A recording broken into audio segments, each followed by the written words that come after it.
MDS ದಮ್ ಆಲು, ನಾಲ್ ತಡ್ಕ ಮತ್ತು mushroom ಮಸಾಲೆ. MDS ನಿಂದ ಊಟ ಪ್ರತಿ ಸಲ ಸ್ವಾದಿಷ್ಟಕರ. MDH ಯಾವಾಗ್ಲೂ ನಿಮ್ಗೆ ಹೊಸ ರುಚಿ ನೀಡಲು ಪ್ರತಿಬದ್ಧವಾಗಿದೆ.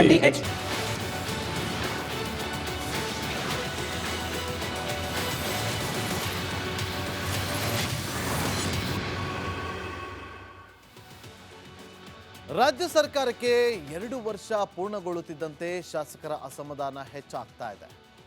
ಇನ್ನೊಂದೆಡೆ ಸಚಿವರ ಕಾರ್ಯವೈಖರಿ ಬಗ್ಗೆ ಪ್ರಶ್ನೆಗಳು ಸಾಕಷ್ಟು ಎದ್ದಿದೆ. ಹೀಗಾಗಿನೇ ಸುರ್ಜೇವಾಲಾ ಸಚಿವರ ಮ್ಯಾರಥಾನ್ ಮೀಟಿಂಗ್ ಅನ್ನ ಮಾಡಿದ್ರು.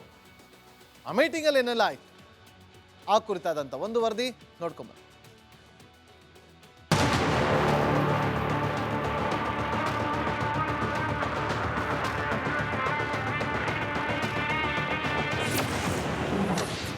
ಶಾಸಕರ ಸಭೆ ಬೆನ್ನಲ್ಲೇ ಸಚಿವರ ಜೊತೆ ಸುರ್ಜೇವಾಲಾ ಸಭೆ. 1-to-1 ಸಭೆಯಲ್ಲಿ ಕೆಲ ಸಚಿವರಿಗೆ ಉಸ್ತುವಾರಿ ಕ್ಲಾಸ್. ಶಾಸಕರಿಗೆ ಸರಿಯಾಗಿ ಸ್ಪಂದಿಸುವಂತೆ ಸಚಿವರಿಗೆ ಕಟ್ಟಪ್ಪಣೆ. ರಾಜ್ಯ ಕಾಂಗ್ರೆಸ್ನಲ್ಲಿ ಪ್ರತಿದಿನವೂ ಸಭೆಗಳ ಮೇಲೆ ಸಭೆ ನಡೆಯುತ್ತಿದೆ. ಒಂದೆಡೆ ಅನುದಾನದ ವಿಚಾರಕ್ಕೆ ಶಾಸಕರ ಅಸಮಾಧಾನ ಜೋರಾಗಿದ್ರೆ, ಇನ್ನೊಂದೆಡೆ ಸಚಿವರ ಕಾರ್ಯವೈಖರಿ ಬಗ್ಗೆ ಪ್ರಶ್ನೆಗಳು ಎದ್ದಿವೆ. ಇದರ ಮಧ್ಯೆ ಅಧಿಕಾರ ಹಂಚಿಕೆ ವಿಚಾರಕ್ಕೆ ಒಳಗೊಳಗೆ ಫೈಟ್ ಜೋರಾಗಿದೆ. ಹೀಗಾಗಿ ಕಾಂಗ್ರೆಸ್ ಕಚೇರಿಯಲ್ಲಿ ಕಲಹ ಕಂಟ್ರೋಲ್ ಮಾಡಲು ರಾಜ್ಯ ಉಸ್ತುವಾರಿ ಮ್ಯಾರಥಾನ್ ಮೀಟಿಂಗ್ ಮಾಡ್ತಿದ್ದಾರೆ.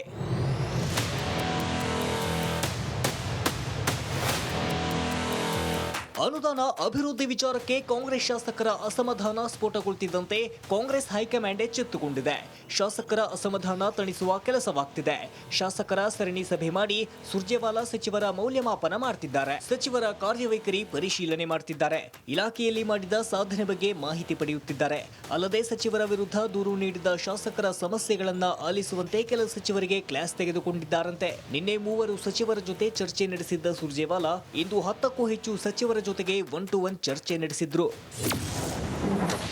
ಸಭೆಗೆ ಭಾಗಿಯಾದ ಸಚಿವರು ಇಂದು ಸಚಿವರಾದ Satish Jarkiholi, SS Mallikarjun, NS Bosaraju, Santosh Lad, Sharan Prakash Patil, D Sudhakar, Priyank Kharge, Dinesh Gundu Rao, K Venkatesh, Madhu Bangarappa ಜೊತೆ ಸುರ್ಜೇವಾಲಾ ಸಭೆ ನಡೆಸಿ ಇಲಾಖಾವಾರು ಮಾಹಿತಿ ಪಡೆದ್ರು. ಆಗಿದೆ, ಯಾಕಂದರೆ ಬಹಿರಂಗವಾಗಿ ಸುಮಾರು ಜನ ಹೇಳಿದ್ರಲ್ಲ, ಅವರು ಮಾಡಲೇಬೇಕು. ಯಾಕಂದ್ರೆ ಜನರಲ್ ಸೆಕ್ರೆಟರಿ ಅವ್ರದ್ದು ಕೂಡ ಜವಾಬ್ದಾರಿ ಇದೆ. ಸೊ ಅವರು ಬಂದು ನಮ್ಮ ಸಮಸ್ಯೆ ಕೇಳಿದರೆ ಒಳ್ಳೇದಾಗಿದೆ, ಕೆಟ್ಟೇನಿಲ್ಲ, ಒಳ್ಳೇದಾಗಿದೆ. ಡ್ಯಾಮೇಜ್ ಕಂಟ್ರೋಲ್ ಅಂತ ಹೇಳಬೇಕಾಗುತ್ತೆ, ಅದು ಅಂತ ಹಂಗೆ ಹೇಳ್ಬೋದು. ಡ್ಯಾಮೇಜ್ ಕಂಟ್ರೋಲ್ ಇದೆ.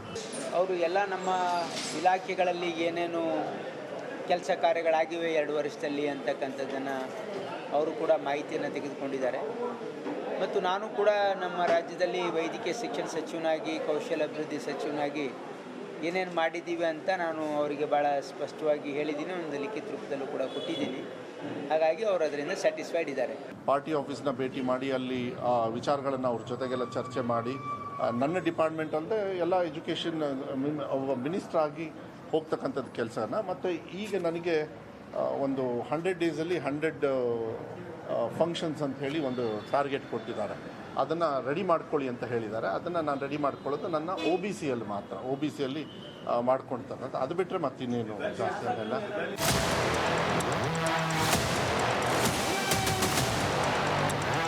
ಇನ್ನು ಸಮಾಜ ಕಲ್ಯಾಣ ಸಚಿವ HC ಮಹಾದೇವಪ್ಪ ಮಾತ್ರ 2 ದಿನವೂ ಸಭೆಗೆ ಬಾರದೆ ಗೈರಾಗಿದ್ದಾರೆ. ನಿನ್ನೆ 2 ಬಾರಿ ಸಭೆಗೆ ಟೈಮ್ ನೀಡಿದ್ರು. ಮಹಾದೇವಪ್ಪ ಗೈರಾಗಿದ್ದು ಬಿಟ್ಟರೆ ಸಭೆಗೆ ಆಹ್ವಾನಿಸಿದ ಸಚಿವರು ಸುರ್ಜೇವಾಲಾ ಭೇಟಿ ಮೌಲ್ಯಮಾಪನಕ್ಕೆ ಒಳಗಾದ್ರು. Basavaraj Charantimath, political bureau, republic Kannada. ರಾಜ್ಯ ಕಾಂಗ್ರೆಸ್ ಈಗ ಭಾರಿ ಸುದ್ದಿಯಲ್ಲಿದೆ. ಪಟ್ಟದ ವಿಚಾರವಾಗಿ ಗುದ್ದಾಟ, ಅನುದಾನದ ವಿಚಾರದಲ್ಲಿ ಸಮರ, ಹೀಗೆ ನಾನಾ ಕಾರಣ ಒಂದು ಕಡೆ ಆದರೆ, ಈಗ ಸೆಪ್ಟೆಂಬರ್ ಕ್ರಾಂತಿಯ ಬಿರುಗಾಳಿ ಜೋರಾಗಿ ಬೀಸ್ತಾ ಇದೆ. ಮತ್ತೊಂದು ಇದೆಲ್ಲದರ ನಡುವೆ AICC OBC ರಾಷ್ಟ್ರೀಯ ಸಲಹಾ ಮಂಡಳಿ ಸಭೆ ನಡೆಸ್ತಾ ಇದೆ. ಈ ಸಭೆ ಮೇಲೆ ಇಡೀ ದೇಶದ ಚಿತ್ತ ನೆಟ್ಟಿದೆ. ಯಾಕೆ ಗೊತ್ತಾ? ಈ ರಿಪೋರ್ಟ್ ನೋಡ್ಕೊಂಡು.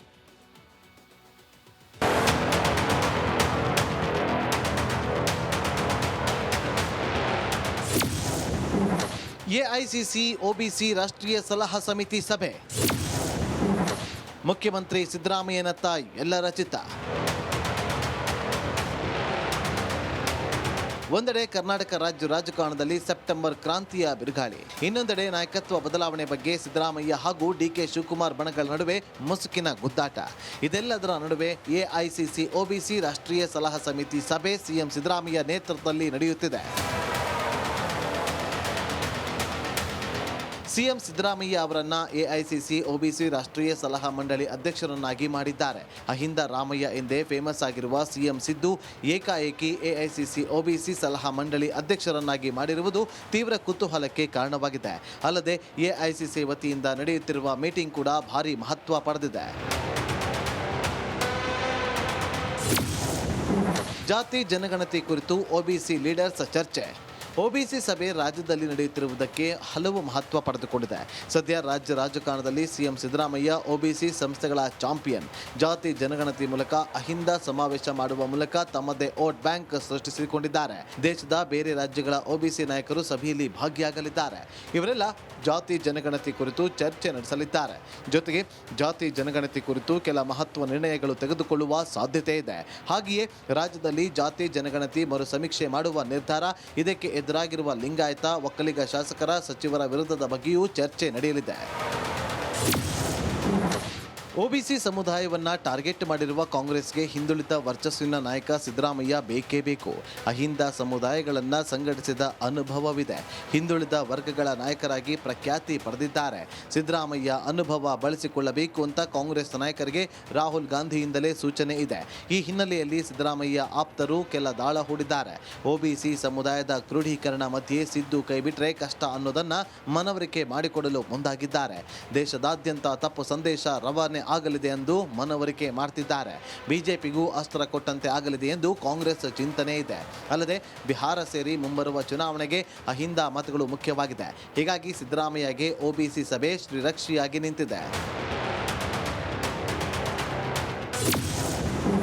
ಬಿಹಾರ ಎಲೆಕ್ಷನ್ಗೆ ಕಾಂಗ್ರೆಸ್ ಮಾಸ್ಟರ್ ಪ್ಲಾನ್. ಕರ್ನಾಟಕದಲ್ಲಿ ಸಿದ್ದರಾಮಯ್ಯ ಹಿಂದುಳಿದ ವರ್ಗದ ಮಾಸ್ ಲೀಡರ್. ಅಹಿಂದ ನಾಯಕ ಎಂದೇ ಕರೆಸಿಕೊಳ್ಳುವವರಲ್ಲಿ ಸಿದ್ದರಾಮಯ್ಯ ಮೊದಲಿಗರು.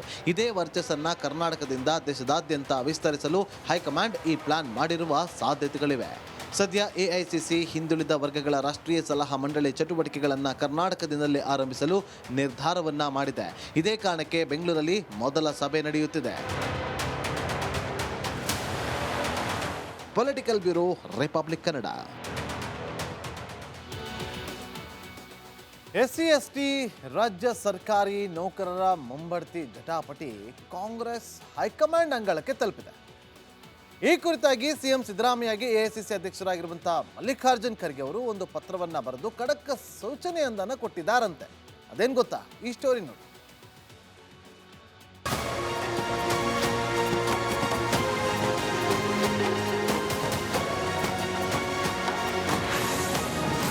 ರಾಜ್ಯ ಸರ್ಕಾರದಲ್ಲಿ ಮೀಸಲಾತಿ ವಂಚನೆ ಆರೋಪ.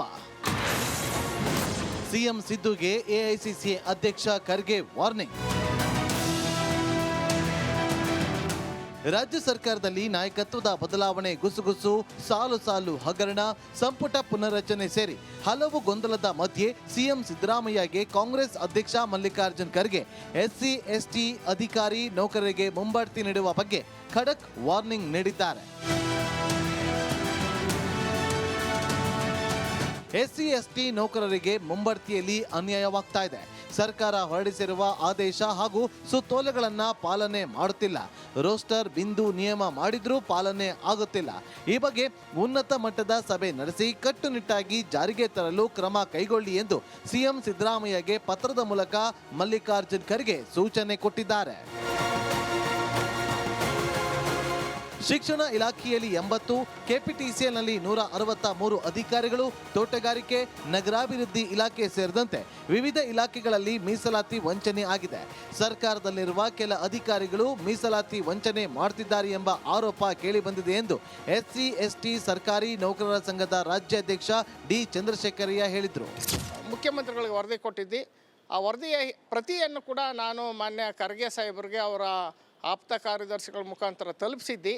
ಅದನ್ನು ನೋಡಿ ಎಲ್ಲ ದಾಖಲಾತಿಗಳಿರೋದನ್ನ ಪರಿಶೀಲನೆ ಮಾಡಿ ಖರ್ಗೆ ಸಾಹೇಬರು ನೀವು ಕಾನೂನುಬದ್ಧವಾಗಿ ಕ್ರಮ ವಹಿಸಿ ಅಧಿಕಾರಿಗಳಿಗೆ ಕರೆದು ಸೂಚನೆಯನ್ನು ಕೊಡಿ, ಮೀಸಲಾತಿ ಆದೇಶಗಳನ್ನ ವಂಚನೆ ಮಾಡದೇ ಇರೋ ರೀತಿಯಲ್ಲಿ ಕಳೆದ ವಾರ ಪತ್ರವನ್ನು ಬರೆದಿದ್ದಾರೆ. ಒಳ ಮೀಸಲಾತಿ ಕಾರಣಕ್ಕೆ ಕೆಲ ಗೊಂದಲಗಳು ಆಗುತ್ತಿವೆ. ಒಳ ಮೀಸಲಾತಿ ಜಾರಿಯಾದರೆ ಯಾವುದೇ ಸಮಸ್ಯೆ ಆಗಲ್ಲ ಎಂದು ಸಮಾಜ ಕಲ್ಯಾಣ ಸಚಿವ HC ಮಹದೇವಪ್ಪ ಹೇಳಿದರು.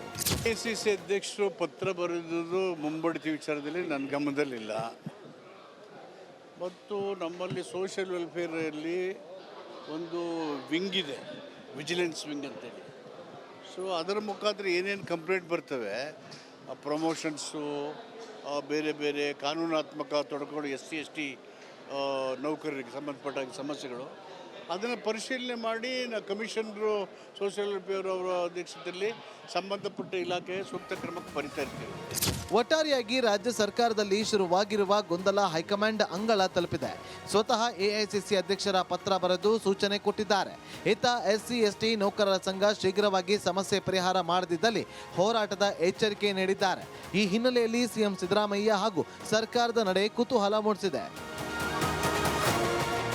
ವಿಡಿಯೋ ಜರ್ನಲಿಸ್ಟ್ ಲೋಹಿತ್ ಜೊತೆ Hanumantha Durgad, political bureau, republic Kannada, Bengaluru. Panchamasali ಸಮುದಾಯದಲ್ಲಿ ಮತ್ತೆ ವಿವಾದ ಭುಗಿಲೆದ್ದಿದೆ. ಪೀಠದ ಸ್ವಾಮೀಜಿ ಅಧ್ಯಕ್ಷರ ನಡುವಿನ ಮುಸುಕಿನ ಗುದ್ದಾಟ ಬಟಾಬಯಲಾಗಿದೆ. ಬಾಗಲಕೋಟೆಯ ಕಚೇರಿ ಅಕ್ಷರಶಃ ರಣರಂಗವಾಗಿದೆ. ಈ ರಿಪೋರ್ಟ್ ನೋಡ್ಕೊಂಬನ್ನಿ.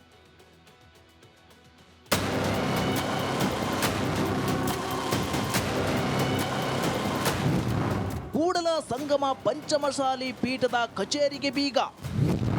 ಜಯ ಮೃತ್ಯುಂಜಯ ಸ್ವಾಮೀಜಿ ವರ್ಸಸ್ ಕಾಶಪ್ಪನವರ ಕಾಳಗ. ರಾಜ್ಯದಲ್ಲಿ ಪಂಚಮಸಾಲಿ ಪೀಠದ ವಿವಾದ ಮತ್ತೆ ಮುನ್ನೆಲೆಗೆ ಬಂದಿದೆ. ಬಸವ ಮೃತ್ಯುಂಜಯ ಸ್ವಾಮೀಜಿ ಮತ್ತು ಶಾಸಕ ವಿಜಯಾನಂದ ಕಾಶಪ್ಪನವರ ನಡುವೆ ಸಮರ ಮುಂದಿನ ಹಂತಕ್ಕೆ ತಲುಪಿದೆ. ಸ್ವಾಮೀಜಿ ಮಠದಲ್ಲಿ ಇಲ್ಲದಿದ್ದಾಗ ಗೇಟ್ಗೆ ಬೀಗ ಜಡಿದಿದ್ದು ಬೆಂಬಲಿಗರ ಪಿತ್ತ ನೆತ್ತಿಗೇರಿಸಿದೆ. ಬೀಗ ಮುರಿದು ಮಠ ಪ್ರವೇಶಿಸಿದ ಸ್ವಾಮೀಜಿ ಬೆಂಬಲಿಗರ ವಿರುದ್ಧ FIR ಜಡಿಯಲಾಗಿದೆ. ಹೌದು, ಬಾಗಲಕೋಟೆ ಜಿಲ್ಲೆ ಹುನಗುಂದ ತಾಲೂಕಿನ ಕೂಡಲ ಸಂಗಮ ಪಂಚಮಸಾಲಿ ಪೀಠದಲ್ಲಿ ಇಷ್ಟೆಲ್ಲ ಹೈಡ್ರಾಮಾ ನಡೆದಿದೆ. ಬಸವ ಮೃತ್ಯುಂಜಯ ಸ್ವಾಮೀಜಿ ಪೀಠಾಧ್ಯಕ್ಷರಾದ ಕೂಡಲ ಸಂಗಮ ಪಂಚಮಸಾಲಿ ಪೀಠಕ್ಕೆ ಗೇಟ್ ಅಳವಡಿಸಿ ಬೀಗ ಹಾಕಲಾಗಿದೆ. ಪೀಠದಲ್ಲಿ ಸ್ವಾಮೀಜಿ ಇಲ್ಲದಿರುವಾಗ ಪೀಠದ ಟ್ರಸ್ಟ್ ಅಧ್ಯಕ್ಷ ಹುನಗುಂದ ಶಾಸಕ ವಿಜಯಾನಂದ ಕಾಶಪ್ಪನವರ್ ಬೀಗ ಹಾಕಿಸಿದ್ದಾರೆ. ಮಠದ ಮ್ಯಾನೇಜರ್ ಚಂದ್ರಶೇಖರ್ ಚಿತ್ತರಗಿ ಬಳಿ ಬೀಗ ಕೇಳಿದ್ದಾರೆ. ಆದ್ರೆ ಮ್ಯಾನೇಜರ್ ಬೀಗ ನೀಡದೇ ಇದ್ದಾಗ ಬೀಗ ಮುರಿದು ಒಳಗಡೆ ಪ್ರವೇಶ ಮಾಡಿ ಜೀವ ಬೆದರಿಕೆ ಹಾಕಿದ್ದಾರೆ ಎಂದು ಆರೋಪಿಸಿ ಹುನಗುಂದ ಪೊಲೀಸ್ ಠಾಣೆಯಲ್ಲಿ 7 ಜನರ ವಿರುದ್ಧ ಪ್ರಕರಣ ದಾಖಲಿಸಿದ್ದಾರೆ.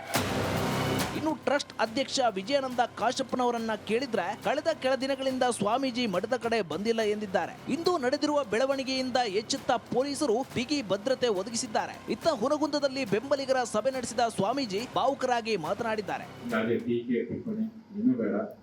ಏನೋ ಸಣ್ಣ ಪುಟ್ಟ ತಪ್ಪುಗಳು ಆಗಿರ್ಬೋದು. ಯಾರು ನನಗೆ ಬೀಗ ಹಾಕಿ ಕೊಟ್ಟಿದ್ರೆ ಅವರು ನಮ್ಮವರೇ, ಬೀಗ ತೆಗೆದು ಒಳ ಕಳಿಸಿದ್ರೆ ಅವರು ನಮ್ಮವರು. ಆ ಕಾರಣಕ್ಕೋಸ್ಕರವಾಗಿ ನಾನು ಎರಡನ್ನು ಸಮವಾಗಿ ಸ್ವೀಕಾರ ಮಾಡ್ತೀನಿ. ಆ ಉದ್ದೇಶಕ್ಕೋಸ್ಕರ ಎಲ್ಲ ಹಿರಿಯ ಭಕ್ತರು ಬಂದಿರಿ, ಇವೆಲ್ಲ ಬಂದಂಥ ಮತ್ತು ನೀವೇನು ಮುಖ್ಯ ಮಾತಾಡ್ತೀರಿ, ಮಾತುಗಳು ಕೇಳ್ಕೊಂಡು ಏನು ಕೂಡಿಸೋಕೆ ಹೋಗಿ ಬೀಗ ಹಾಕಿದವ್ರು ಮನವೊಲಿಸೋ ಪ್ರಯತ್ನ ಮಾಡಿದ್ರೆ ನಾವು ಒಳಗೆ ಹೋಗ್ತೀವಿ. ಇಲ್ಲ ಬೇಡ ಬುದ್ಧಿ ಇಲ್ಲೇ ಭಕ್ತಿ ಮನೆಗಿದೆಯಪ್ಪ ಅಂದ್ರೆ ಅಲ್ಲೇ ಕೂಡಿಸಿ ಯಾರು ಭಕ್ತಿ ಮನೆಗಿರ್ತೀನಿ. ಬಿಜೆಪಿ ಅಧಿಕಾರದಲ್ಲಿದ್ದ ಸಮಯದಲ್ಲಿ ಬಸವ ಮೃತ್ಯುಂಜಯ ಸ್ವಾಮೀಜಿ ನೇತೃತ್ವದ ಹೋರಾಟ ತೀವ್ರವಾಗಿತ್ತು. ಪಂಚಮಸಾಲಿ ಸಮುದಾಯದ ರಾಷ್ಟ್ರೀಯ ಅಧ್ಯಕ್ಷ ವಿಜಯಾನಂದ ಕಾಶಪ್ಪನವರ್ ಶಾಸಕ ಬಸವನಗೌಡ ಪಾಟೀಲ್ ಯತ್ನಾಳ್ ಬೆನ್ನೆಲುಬಾಗಿ ನಿಂತಿದ್ರು. ಕಾಂಗ್ರೆಸ್ ಸರ್ಕಾರ ಅಧಿಕಾರಕ್ಕೆ ಬಂದ ನಂತರ ಮೀಸಲಾತಿ ಹೋರಾಟದಲ್ಲಿ ಭಿನ್ನಾಭಿಪ್ರಾಯ ಎದುರಾಯಿತು. ಬೆಳಗಾವಿ ಅಧಿವೇಶನದಲ್ಲಿ ಸುವರ್ಣಸೌಧ ಮುತ್ತಿಗೆ ಹಾಕಲು ಸ್ವಾಮೀಜಿ ಹೋರಾಟವನ್ನ ಘೋಷಣೆ ಮಾಡಿದ್ರು. ಆದ್ರೆ ಈ ಹೋರಾಟಕ್ಕೆ ಶಾಸಕ ವಿಜಯಾನಂದ ಕಾಶಪ್ಪನವರು ವಿರೋಧ ವ್ಯಕ್ತಪಡಿಸಿದ್ರು. ಇದರಿಂದ ಸ್ವಾಮೀಜಿ ಮತ್ತು ಕಾಶಪ್ಪನವರ ನಡುವೆ ಬಿರುಕು ಮೂಡಿದೆ. ಒಟ್ಟಿನಲ್ಲಿ ಮೀಸಲಾತಿ ಹೋರಾಟಕ್ಕೆ ಸಂಘಟಿತವಾದ ಪಂಚಮಸಾಲಿ ಸಮುದಾಯದಲ್ಲಿ ಮತ್ತೆ ಬಿರುಕು ಕಾಣಿಸುತ್ತಿದೆ. ಈಗ ನಡೆದಿರುವ ಬೆಳವಣಿಗೆಗೆ ಉರಿಯುವ ಬೆಂಕಿಗೆ ತುಪ್ಪ ಸುರಿದಂತೆ ಆಗಿದೆ. ಇದಕ್ಕೆ ಅದ್ಯಾವ ರೀತಿ ಪರಿಹಾರ ಕಂಡುಕೊಳ್ಳುತ್ತಾರಾ ಕಾದು ನೋಡಬೇಕಿದೆ. ಸಿದ್ದು ದುತ್ರಗಾವಿ, ರಿಪಬ್ಲಿಕ್ ಕನ್ನಡ, ಬಾಗಲಕೋಟೆ.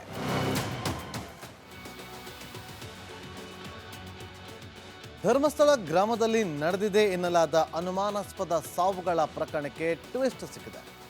ಅನಾಮಧೇಯ ವ್ಯಕ್ತಿಯೊಬ್ಬ ತಾನು 100ಕ್ಕೂ ಅಧಿಕ ಶವಗಳನ್ನು ಹುತ್ತು ಹಾಕಿರೋದಾಗಿ ಹೇಳಿಕೊಂಡಿದ್ದಾನೆ. ಅನಾಮಧೇಯ ವ್ಯಕ್ತಿಯ ಹೇಳಿಕೆಯ ಬೆನ್ನಲ್ಲೇ ಕರ್ನಾಟಕ ರಾಜ್ಯ ಮಹಿಳಾ ಆಯೋಗ ವಿವರವನ್ನು ಕೇಳಿ ಸರ್ಕಾರಕ್ಕೆ ಪತ್ರವನ್ನು ಬರೆದಿದೆ.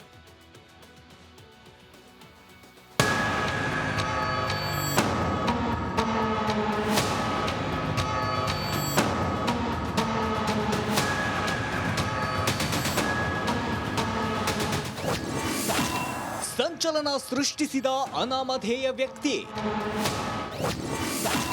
ಅತ್ಯಾಚಾರ, ಕೊಲೆ ಬಗ್ಗೆ ಕೋರ್ಟ್ ಮುಂದೆ ಹೇಳಿಕೆ. ಘಟನೆ ಬಗ್ಗೆ ಸ್ಪಷ್ಟನೆ ಕೇಳಿದ ರಾಜ್ಯ ಮಹಿಳಾ ಆಯೋಗ. ಗುರುತೇ ಸಿಗದಂತೆ ಸಂಪೂರ್ಣ ಕವರ್ ಆಗಿ ವಕೀಲರ ಜೊತೆ ನ್ಯಾಯಾಲಯಕ್ಕೆ ಆಗಮಿಸಿರೋ ಈ ವ್ಯಕ್ತಿ ಯಾರು ಅನ್ನೋದು ನಿಗೂಢವಾಗಿ ಉಳಿದಿದೆ. ಆದರೆ ಆತ ನ್ಯಾಯಾಲಯದ ಮುಂದೆ ನೀಡಿರುವ ಹೇಳಿಕೆ ಈಗ ದೇಶಾದ್ಯಂತ ಸಂಚಲನ ಮೂಡಿಸಿದೆ. ಧರ್ಮಸ್ಥಳ ಗ್ರಾಮದಲ್ಲಿ ವಾಸವಾಗಿದ್ದ ಸಮಯದಲ್ಲಿ ತಾನು ನೂರಾರು ಶವಗಳನ್ನ ಗುಡ್ಡದಲ್ಲಿ ಹೂತು ಹಾಕಿರುವುದಾಗಿ ಈ ವ್ಯಕ್ತಿ ಹೇಳಿಕೊಂಡಿದ್ದಾನೆ. ನನಗೆ ಬೆದರಿಕೆ ಹಾಕಿ ಶವಗಳನ್ನ ಹೂತು ಹಾಕಿಸಲಾಗಿತ್ತು ಎಂಬ ಸ್ಫೋಟಕವಾದ ಹೇಳಿಕೆ ನೀಡಿದ್ದಾನೆ. ಇದರಲ್ಲಿ ಬಹುತೇಕ ಶವಗಳು ಹೆಣ್ಣು ಮಕ್ಕಳದ್ದು ಆಗಿದ್ದು ಹಲವು ದೇಹಗಳು ಅತ್ಯಾಚಾರಕ್ಕೆ ಒಳಗಾಗಿ ಕೊಲೆಯಾಗಿದ್ದವು ಎಂಬ ಅನುಮಾನ ಕಾಡಿತ್ತು ಎಂದಿದ್ದಾನೆ. ಈ ಹೆಣ್ಣು ಮಕ್ಕಳಲ್ಲಿ ಅಪ್ರಾಪ್ತ ಮಕ್ಕಳು ಇದ್ರು ಎಂಬ ಈತನ ಹೇಳಿಕೆ ಈಗ ಸಂಚಲನ ಸೃಷ್ಟಿಸಿದೆ.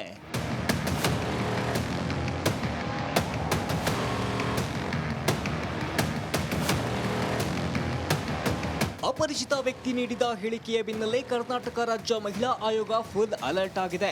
ಆತನ ಹೇಳಿಕೆಯ ಸತ್ಯಾಸತ್ಯತೆ ತಿಳಿಯಲು ಮುಂದಾಗಿದ್ದು, ಮಾಹಿತಿ ಕೇಳಿ ದಕ್ಷಿಣ ಕನ್ನಡ ಪೊಲೀಸ್ ವರಿಷ್ಠಾಧಿಕಾರಿಗಳಿಗೆ ಪತ್ರ ಬರೆದಿದೆ. ಕಳೆದ 20 ವರ್ಷಗಳಲ್ಲಿ ಧರ್ಮಸ್ಥಳ ಗ್ರಾಮದಲ್ಲಿ ನಾಪತ್ತೆಯಾಗಿರುವ ಹೆಣ್ಣು ಮಕ್ಕಳ ಮತ್ತು ಮಹಿಳೆಯರ ಲೆಕ್ಕ ಕೊಡುವಂತೆ ಪತ್ರ ಬರೆದಿದೆ. ದಕ್ಷಿಣ ಕನ್ನಡ ಜಿಲ್ಲಾ ಪೊಲೀಸ್ ಅಧೀಕ್ಷಕರಿಗೆ ಆಯೋಗದ ಅಧ್ಯಕ್ಷೆ ನಾಗಲಕ್ಷ್ಮಿ ಚೌಧರಿ 7 ದಿನಗಳಲ್ಲಿ ಮಾಹಿತಿ ನೀಡಲು ಕೋರಿದ್ದಾರೆ.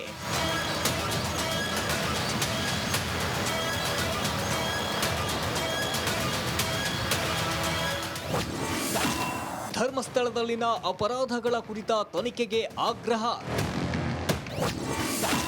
ರಾಜ್ಯ ಸರ್ಕಾರಕ್ಕೆ ಪತ್ರ ಬರೆದ ಮಹಿಳಾ ಆಯೋಗ. ಇದೇ ವೇಳೆ ಧರ್ಮಸ್ಥಳ ಗ್ರಾಮದಲ್ಲಿ ನಡೆಯಲಾಗಿದೆ ಎಂಬ ಅಪರಾಧ ಕೃತ್ಯಗಳ ಬಗ್ಗೆ ವಿಸ್ತೃತ ತನಿಖೆಗೆ ವಿಶೇಷ ತನಿಖಾ ತಂಡ ರಚಿಸುವಂತೆ ರಾಜ್ಯ ಮಹಿಳಾ ಆಯೋಗದ ಅಧ್ಯಕ್ಷೆ ಡಾಕ್ಟರ್ ನಾಗಲಕ್ಷ್ಮಿ ಚೌಧರಿ ಮುಖ್ಯಮಂತ್ರಿ ಸಿದ್ದರಾಮಯ್ಯಗೆ ಪತ್ರ ಬರೆದಿದ್ದಾರೆ. ತನಿಖೆಗೆ ಹಿರಿಯ ಪೊಲೀಸ್ ಅಧಿಕಾರಿಗಳನ್ನ ಒಳಗೊಂಡ ಎಸ್ಐಟಿ ರಚಿಸಿ ನಿಷ್ಪಕ್ಷಪಾತವಾಗಿ ತನಿಖೆ ನಡೆಸಬೇಕೆಂದು ಅವರು ಕೇಳಿಕೊಂಡಿದ್ದಾರೆ.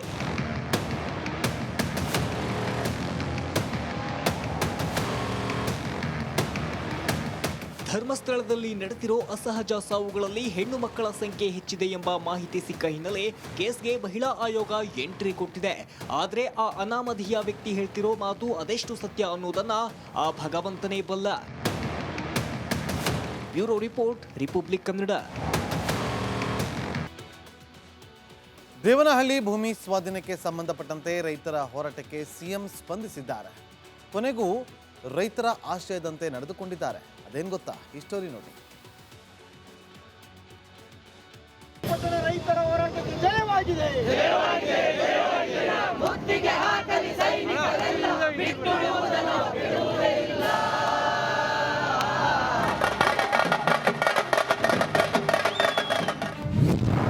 ದೇವನಹಳ್ಳಿ ಕೃಷಿ ಭೂಮಿ ಸ್ವಾಧೀನ ಕೈಬಿಟ್ಟ ಸರ್ಕಾರ. ಅನ್ನದಾತರ ಹೋರಾಟಕ್ಕೆ ಸಿಕ್ತು ದೊಡ್ಡ ಗೆಲುವು.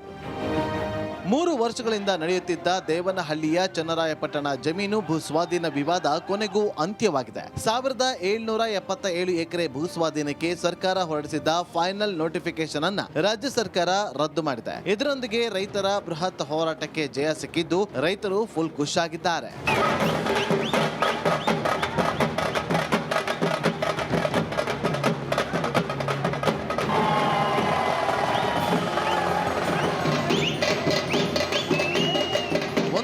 ಎರಡಲ್ಲ, ಬರೋಬ್ಬರಿ 1200ಕ್ಕೂ ಹೆಚ್ಚು ದಿನ ನಿರಂತರವಾಗಿ ಹೋರಾಟ ಮಾಡಿದ್ದ ಅನ್ನದಾತ ಕೂಗಿಗೆ ಕೊನೆಗೂ ಸರ್ಕಾರ ಎಚ್ಚೆತ್ತಿದೆ. ದೇವನಹಳ್ಳಿ ಬಳಿ ಹೈಟೆಕ್ ರಕ್ಷಣಾ ಮತ್ತು ವೈಮಾಂತರಿಕ್ಷ ಪಾರ್ಕ್ ಸ್ಥಾಪನೆಗೆ ಸಂಬಂಧಪಟ್ಟಂತೆ ಭೂ ಸ್ವಾಧೀನ ಮಾಡಿದ್ದನ್ನ ಕೈಬಿಟ್ಟಿದೆ. ಈ ಮೂಲಕ ರೈತರ ಹೋರಾಟಕ್ಕೆ ಜಯ ಸಿಕ್ಕಿದೆ. ಇಂದು ಮುಖ್ಯಮಂತ್ರಿ ಸಿದ್ದರಾಮಯ್ಯ ನೇತೃತ್ವದಲ್ಲಿ ನಡೆದಂತ ರೈತರ ಜೊತೆಗಿನ ಸಭೆಯಲ್ಲಿ ಈ ನಿರ್ಧಾರ ತೆಗೆದುಕೊಳ್ಳಲಾಗಿದೆ. ಈ ಜಮೀನನ್ನ ಸಂಪೂರ್ಣವಾಗಿ 1777 ಎಕರೆ ಜಮೀನನ್ನ ನೋಟಿಫಿಕೇಶನ್ ಏನು ಹೊರಡಿಸಿದ್ದು, ಅಂತಿಮ ನೋಟಿಫಿಕೇಶನ್ ಏನು ಹೊರಡಿಸಿದ್ದು ಸ್ವಾಧೀನಕ್ಕೆ, ಅದನ್ನ ಸಂಪೂರ್ಣವಾಗಿ ಕೈ ಬಿಟ್ಟಿದ್ದೇವೆ. ರೈತರು ಸ್ವಯಂ ಪ್ರೇರಿತರಾಗಿ ಕೊಡ್ಲಿಕ್ಕೆ ಮುಂದೆ ಬಂದ್ರೆ ಅಂತ ಜಮೀನುಗಳನ್ನ ಒಪ್ಪಂದದ ಮೇಲೆ ತಗೊಳ್ತೀವಿ. ಈ ಮೊದಲು ರಾಜ್ಯ ಸರ್ಕಾರ ಡಿಫೆನ್ಸ್ ಕಾರಿಡಾರ್ ಮತ್ತು ಏರೋಸ್ಪೇಸ್ ಪಾರ್ಕ್ ನಿರ್ಮಾಣಕ್ಕಾಗಿ ರೈತರ 1777 ಎಕರೆ ಭೂಮಿ ಸ್ವಾಧೀನ ಮಾಡಿಕೊಳ್ಳಲು ಕೆಐಎಡಿಬಿಯಿಂದ ಅಧಿಸೂಚನೆ ಹೊರಡಿಸಿತ್ತು. ಈ ಅಧಿಸೂಚನೆಯನ್ನ ಕೆಐಎಡಿಬಿ ಕೈಬಿಡಲಿದೆ. ರೈತರ ಹೋರಾಟಕ್ಕೆ ಜಯವಾಗಿದೆ.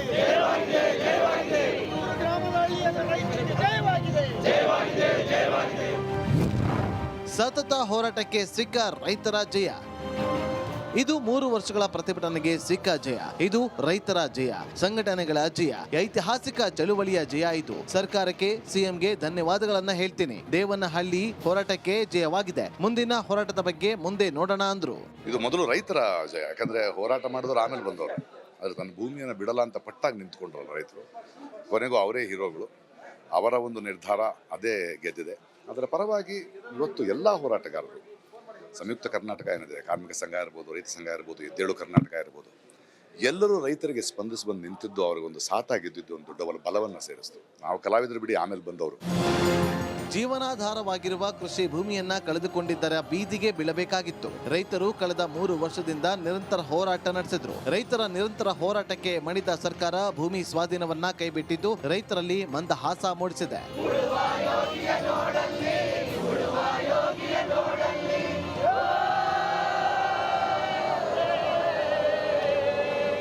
Bureau report, republic Kannada.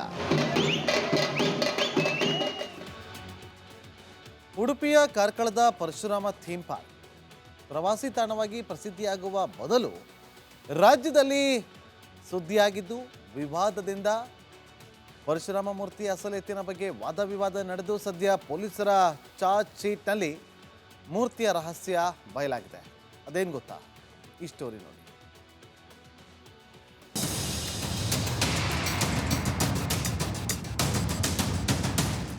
ವಿಷ್ಣುವಿನ 6ನೇ ಅವತಾರ, ಬ್ರಹ್ಮನ ವಂಶಸ್ಥ, ಶಿವನ ಶಿಷ್ಯ, ರೇಣುಕ ಹಾಗೂ ಸಪ್ತರ್ಷಿ ಜಮದಗ್ನಿಯ ಪುತ್ರ, ಪಾಶ್ಚಿಮಾತ್ಯ ಕರಾವಳಿಯ ಭೂಮಿಯ ಸೃಷ್ಟಿಕರ್ತ. ಇಷ್ಟೊಂದು ಮಹಾತ್ಮ ಇರೋ ಈ ಭಗವಂತನ ಥೀಮ್ ಪಾರ್ಕ್ನಲ್ಲಿ ನಡೀತಾ ಇರೋ ಹಗರಣ ಬೆಳಕಿಗೆ ಬಂದಿದೆ. ಅದು ಕಾರ್ಕಳ ಶಾಸಕ ಸುನೀಲ್ ಕುಮಾರ್ ಕನಸಿನ ಯೋಜನೆಯಾಗಿದ್ದ ಮೂರ್ತಿಯ ಅಸಲಿ ಎತ್ತು ಬಯಲಾಗಿದೆ. ಪರಶುರಾಮ ಮೂರ್ತಿಯ ಅಸಲಿ ರಹಸ್ಯ ಕೊನೆಗೂ ಬಹಿರಂಗ. ಕಂಚಿನ ಮೂರ್ತಿಯಲ್ಲ, ಹಿತ್ತಾಳೆ ಎಂದು ವರದಿಯಲ್ಲಿ ಉಲ್ಲೇಖ. ಆಗಿನ ಸಿಎಂ ಬೊಮ್ಮಾಯಿ, ಸಚಿವ ಸುನೀಲ್ ಕುಮಾರ್, ಶೋಭಾ ಕರಂದ್ಲಾಜೆ, ಬಿಜೆಪಿ ನಾಯಕರು ಪರಶುರಾಮನ ವಿಗ್ರಹ ಲೋಕಾರ್ಪಣೆ ಮಾಡಿ ವಿಕ್ಟರಿ ಸಿಂಬಲ್ ತೋರಿಸಿ ಗೆದ್ವಿ ಅಂತ ಬಿಗಿದ್ರು. ಆದ್ರೆ ಆಗಿನ ಬಿಜೆಪಿ ಸರ್ಕಾರಕ್ಕೆ ಕೇರಳದ ಶಿಲ್ಪಿಗಳು ಸರಿಯಾಗಿ ಟೋಪಿ ಹಾಕಿ ಮೂರ್ನಾಮ ಹಾಕಿದ್ದಾರೆ. ಇದನ್ನ ಕೋರ್ಟ್ಗೆ ಸ್ವತಃ ಪೊಲೀಸರೇ ಚಾರ್ಜ್ ಶೀಟ್ ಮೂಲಕ ತಿಳಿಸಿದ್ದಾರೆ. ಕಾರ್ಕಳ ಪೊಲೀಸರು ತನಿಖೆ ಮಾಡಿ ಕೋರ್ಟ್ಗೆ ಸಲ್ಲಿಕೆಯಾದ ಚಾರ್ಜ್ ಶೀಟ್ನಲ್ಲಿ ಮೂರ್ತಿ ಫೈಬರ್ ಅಲ್ಲ, ಕಂಚಿಂದೂ ಅಲ್ಲ, ಹಿತ್ತಾಳೆಯದ್ದು ಅಂತ ಬಹಿರಂಗವಾಗಿದೆ.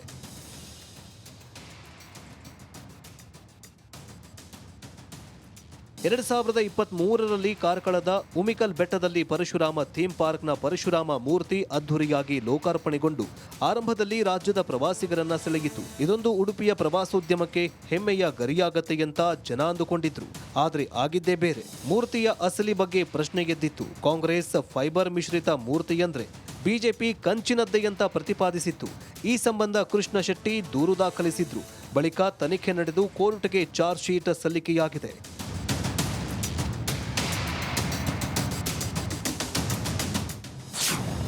ಪರಶುರಾಮ ಮೂರ್ತಿಯನ್ನ ಹಿತ್ತಾಳೆಯಿಂದ ಮಾಡಲಾಗಿದೆ, ಕಂಚಿನ ಮೂರ್ತಿಯಲ್ಲ ಎಂದು ತನಿಖಾ ವರದಿಯಲ್ಲಿ ಉಲ್ಲೇಖವಾಗಿದೆ.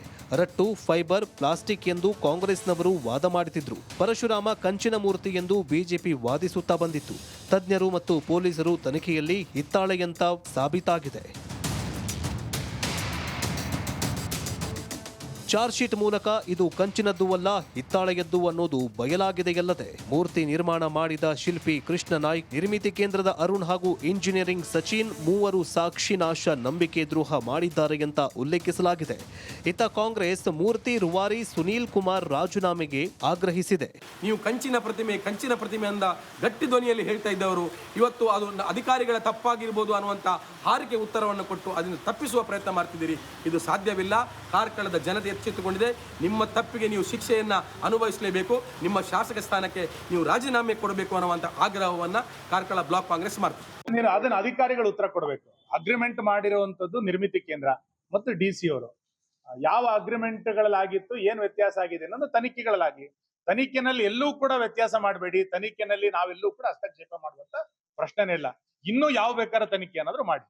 ಆದ್ರೆ ಒಟ್ಟಾರೆ ಯಾವುದನ್ನ ಕಾಂಗ್ರೆಸ್ ಹೇಳ್ತಾ ಇತ್ತು, ಇದನ್ನು ಫೈಬರ್ ಅಂತ ಏನು ಕಾಂಗ್ರೆಸ್ ಹೇಳ್ತಾ ಇತ್ತು, ಈ ಆರೋಪ ಇವತ್ತು ಕುಸಿದು ಬಿದ್ದಿದೆ. ಇನ್ನು ಯಾವ ಲೋಹದಿಂದ ಆಗಬೇಕು, ಎಷ್ಟು ಟನ್ ಇರಬೇಕದು, ಇನ್ನು ಯಾವ ಗುಣಮಟ್ಟ ಇರಬೇಕು ಅನ್ನುವಂಥದ್ದು ತನಿಖೆ ಮಾಡ್ಲಿ.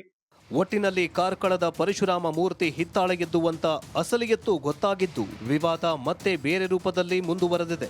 ಎಲ್ಲವನ್ನೂ ಸರಿಪಡಿಸಬೇಕಾದ ಕ್ಷೇತ್ರದ ಶಾಸಕರು ಈಗ ಕಾಂಗ್ರೆಸ್ಗೆ ಬೊಟ್ಟು ಮಾಡುತ್ತಿದ್ದಾರೆ. ಥೀಮ್ ಪಾರ್ಕ್ ಶಿಥಿಲಾವಸ್ಥೆಗೊಂಡು ಪೊದೆ ಬೆಳೆದು ಜನರ ತೆರಿಗೆ ಹಣ ಪೋಲಾಗುತ್ತಿದೆ. ಕ್ಯಾಮರಾ ಪರ್ಸನ್ ದಿವಾಕರ್ ಪದ್ಮುಂಜಾ ಜೊತೆ ದಿನೇಶ್ ಕಾಶಿಪಟ್ನ, ರಿಪಬ್ಲಿಕ್ ಕನ್ನಡ, ಮಂಗಳೂರು. ಅಂತಾರಾಷ್ಟ್ರೀಯ ಬಾಹ್ಯಾಕಾಶ ನಿಲ್ದಾಣಕ್ಕೆ ಹೋಗಿದ್ದ ಗಗನಯಾತ್ರಿಗಳು ಭೂಮಿಗೆ ಸೇಫ್ ಆಗಿ ಲ್ಯಾಂಡ್ ಆಗಿದ್ದಾರೆ. ಭಾರತದ ಪುತ್ರ ಶುಭಾಂಶು ಶುಕ್ಲಾ ಬರ್ತಾ ಇದ್ದಂತೆ ದೇಶಾದ್ಯಂತ ಸಂಭ್ರಮ ಮನೆ ಮಾಡಿತ್ತು.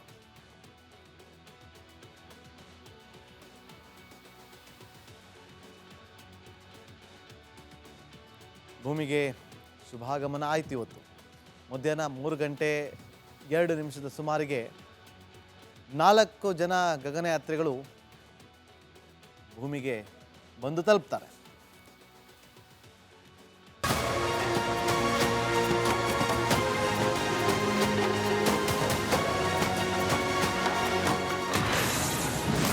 ಭೂಮಿಗೆ ಶುಭಾಗಮನ, ಗಗನಯಾತ್ರಿಗಳು ಸೇಫ್ ಲ್ಯಾಂಡ್. ಅಂತಾರಾಷ್ಟ್ರೀಯ ಬಾಹ್ಯಾಕಾಶ ನಿಲ್ದಾಣಕ್ಕೆ ಹೋಗಿದ್ದ ಗ್ರೂಪ್ ಕ್ಯಾಪ್ಟನ್ ಮೊದಲ ಭಾರತೀಯ ಗಗನಯಾತ್ರಿ ಶುಭಾಂಶು ಶುಕ್ಲಾ ಸುರಕ್ಷಿತವಾಗಿ ಭೂಮಿಗೆ ಇಳಿದಿದ್ದಾರೆ. ಆಕ್ಸಿಯಂ 4 ಕಾರ್ಯಾಚರಣೆ ಯಶಸ್ವಿಯಾಗಿದೆ. ಕ್ಯಾಲಿಫೋರ್ನಿಯಾದ ಸ್ಯಾನ್ ಡಿಯಾಗೋ ಕರಾವಳಿಯಲ್ಲಿ ಡ್ರ್ಯಾಗನ್ ಕ್ಯಾಪ್ಸೂಲ್ ಸ್ಪ್ಲಾಶ್ ಡೌನ್ ಆಗಿದೆ.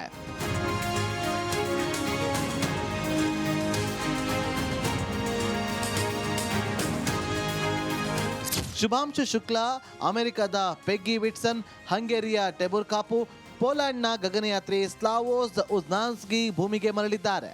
ಬಾಹ್ಯಾಕಾಶದಲ್ಲಿ 18 ದಿನಗಳ ಕಾಲ ಉಳಿದು 60ಕ್ಕೂ ಹೆಚ್ಚು ಪ್ರಯೋಗಗಳನ್ನು ಮಾಡಿದ್ದು ಎಲ್ಲಾ ಪರೀಕ್ಷೆಗಳು ಯಶಸ್ವಿಯಾಗಿದೆ.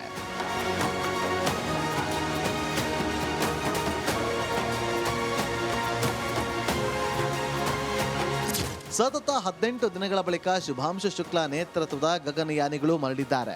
ಈ ಅದ್ಭುತ ಕ್ಷಣವನ್ನ ಲಕ್ನೋ ನಗರದಿಂದ ಶುಕ್ಲಾ ಕುಟುಂಬಸ್ಥರು ನೋಡಿ ಭಾವುಕರಾಗಿದ್ದಾರೆ. ಮಗ ಭೂಮಿಗೆ ಮರಳಿರುವುದನ್ನು ನೋಡಿ ಶುಭಾಂಶು ತಾಯಿ ಕಣ್ಣೀರಾಕಿದ್ರು. ನಗರದ ಹಲವೆಡೆ ಭಾರತದ ಬಾವುಟ ಹಿಡಿದು ಚಪ್ಪಾಳೆ ತಟ್ಟಿ ಸಿಹಿ ಹಂಚಿ ಸಂಭ್ರಮಿಸಿದ್ದಾರೆ. साथ में आप लोगों का भी धन्यवाद, जो आप लोगों ने इतना सबको दिखाया, पूरी मेहनत की, दुनिया को दिखाया कि कैसे गया और कैसे आया बेटा, मतलब पूरा आप लोगों ने दिखाया. इसके लिए आप सबको बहुत बहुत धन्यवाद. ಶುಭಾಂಶು ಯಶಸ್ವಿಯಾಗಿ ಭೂಮಿಗೆ ತಲುಪುತ್ತಿದ್ದಂತೆ ಪ್ರಧಾನಿ ಮೋದಿ ಟ್ವೀಟ್ ಮಾಡಿ ಪ್ರಶಂಸೆ ವ್ಯಕ್ತಪಡಿಸಿದ್ದಾರೆ.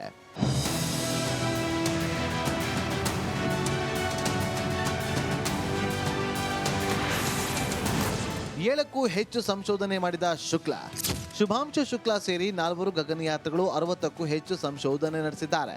ಶುಕ್ಲಾ 7 ಅಧ್ಯಯನ ನಡೆಸಿದ್ದು ಸ್ಟೆಮ್ ಸೆಲ್, ಬಾಹ್ಯಾಕಾಶದಲ್ಲಿ ಮನುಷ್ಯರ ಮೂಳೆ ಸವೆತ, ಗಿಡಗಳನ್ನು ಬೆಳೆಸುವುದು ಸೇರಿದಂತೆ ವಿವಿಧ ವಿಷಯಗಳ ಬಗ್ಗೆ ಅಧ್ಯಯನ ನಡೆಸಿದ್ದಾರೆ. ISSನಲ್ಲಿ ಹೆಸರುಕಾಳು, ಮೆಂತೆ ಬೀಜಗಳನ್ನು ಯಶಸ್ವಿಯಾಗಿ ಮೊಳಕೆ ಬರೆಸಿದ್ದಾರೆ. ಸೂಕ್ಷ್ಮ ಗುರುತ್ವಾಕರ್ಷಣೆಯು ಸಸ್ಯಗಳ ಬೆಳವಣಿಗೆ ಮೇಲೆ ಬೀರುವ ಪರಿಣಾಮದ ಬಗ್ಗೆ ಅಧ್ಯಯನ ನಡೆಸಲಾಗುತ್ತಿದೆ. ಧಾರವಾಡ ಕೃಷಿ ವಿವಿ ಮತ್ತು IIT ವಿಜ್ಞಾನಿಗಳು ಈ ಪ್ರಯೋಗಕ್ಕೆ ಸಹಕರಿಸಿದ್ದಾರೆ. ಅಲ್ಲದೆ ಪಾಚಿಗಳ ಬೆಳವಣಿಗೆಯ ಬಗ್ಗೆಯೂ ಪ್ರಯೋಗ ನಡೆಸಿದ್ದು ಇದು ದೀರ್ಘಾವಧಿ ಬಾಹ್ಯಾಕಾಶ ಯೋಜನೆಗಳಿಗೆ ನೆರವಾಗಲಿದೆ.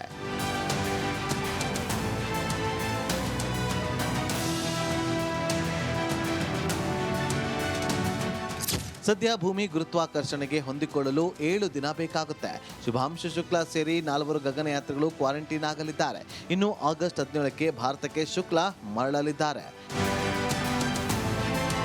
News desk, republic Kannada. ಇದಾಗಿತ್ತು ಇವತ್ತಿನ ಕರ್ನಾಟಕ ಪ್ರೈಮ್ ಟೈಮ್. ನೋಡ್ತಾ ಇರಿ ರಿಪಬ್ಲಿಕ್ ಕನ್ನಡ, ಇದು ನಿಮ್ಮ ಧ್ವನಿ. ಆರೋಗ್ಯ ಹಾಗೂ ನ್ಯೂಟ್ರಿಷನ್ ಸಿಗುತ್ತೆ, ನೋಡಿ ಬಾಡಿ ಸ್ಟ್ರಾಂಗ್ ಆಗುತ್ತೆ. ಸ್ವಲ್ಪ ತಿಂದು ಹಸಿವು ನಿಗುತ್ತೆ, ಡೈಜೆಷನ್ಗೆ ಇಲ್ಲ ಅಪಾಯ. MDH ಸೋಯಾ ಟೀ, ಅಸಲಿ ಪ್ರೋಟೀನ್. MDH